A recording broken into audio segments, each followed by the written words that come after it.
ഇത് സർജറി കഴിഞ്ഞ ശേഷമുള്ള മറ്റൊരു കേസായിരുന്നു കേട്ടോ. കിണറിൽ വെള്ളത്തിൽ ഒരു ചെറിയൊരു പടവിൽ പിടിച്ചു നിൽക്കുകയായിരുന്നു. 1-2 രാത്രികളൊക്കെ മഴ പെയ്തു എന്ന് പറഞ്ഞു. അങ്ങനെ അവർ കയറ്റാനുള്ള ശ്രമങ്ങളൊക്കെ നോക്കി, പക്ഷെ സാധിക്കുന്നില്ല എന്ന് കണ്ടപ്പോൾ എന്നെ വിളിച്ചു. എനിക്ക് പോകേണ്ട ഒരു സിറ്റുവേഷൻ വന്നു, മറ്റാരും കിട്ടിയില്ല. നായ എന്ന് പറയുമ്പോൾ പലർക്കും ഒരു പേടിയാണ്. ഇതിൻ്റെ ശേഷം ഞാൻ കയറ്റുമ്പോൾ നിങ്ങൾക്ക് കാണാം, പലരും എൻ്റെ കയറിന് തുമ്പിൽ പിടിക്കാത്തതോ സഹായിക്കാൻ വരാത്തതോ ഈ ഒരു പേടി കൊണ്ടൊക്കെ തന്നെയാണ്. അത് അവരെ പറഞ്ഞിട്ട് കാര്യമില്ല. അങ്ങനെ വെള്ളത്തിൽ വീണയും മിണ്ടാപ്രാണിയും നമ്മൾ രക്ഷിച്ചു. ഇവൻ്റെ കൂട്ടത്തിലുള്ളവരൊക്കെ ആ ഒരു രാത്രിയൊക്കെ വന്നിട്ട് ആ കിണറിന് ചുറ്റും നിന്ന് കുരയ്ക്കൊക്കെ ചെയ്തിട്ടോ പാവങ്ങൾ. ഇവനെ കയറിൽ കുരുക്കിട്ട് തന്നെ സിമ്പിളായിട്ട് കയറ്റി. അത്ര അധികം വെയിറ്റ് ഒന്നുമില്ല. ഒരു പരിചയമില്ലാത്ത കാരണം ആള് ഓടി രക്ഷപ്പെടാൻ വേണ്ടിയിട്ട് എന്നെ കടിക്കാനൊക്കെ ശ്രമിച്ചു. കടി കൊള്ളാതെ എന്തോ ഭാഗ്യം രക്ഷപ്പെട്ടു, നെറ്റുള്ളത് കൊണ്ട്. ആ കുരുക്കൊന്ന് ലൂസാക്കാൻ വേണ്ടിയിട്ടായിരുന്നു അവനെ പിടിച്ചു നിർത്തിയത്.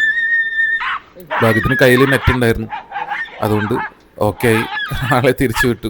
നെറ്റൊക്കെ ഉണ്ടായിരുന്നു ഇതിൻ്റെ മീതെ, പക്ഷെ അവർ അവിടെയൊക്കെ പറമ്പിൽ ആ പരിസരത്തുള്ള ആളുകളെ തോന്നുന്നു. ആ പടവിൽ കയറി കളിക്കുമ്പോൾ നെറ്റിൻ്റെ മേലക്കൂടെ താഴോട്ട് വീണതാണ്.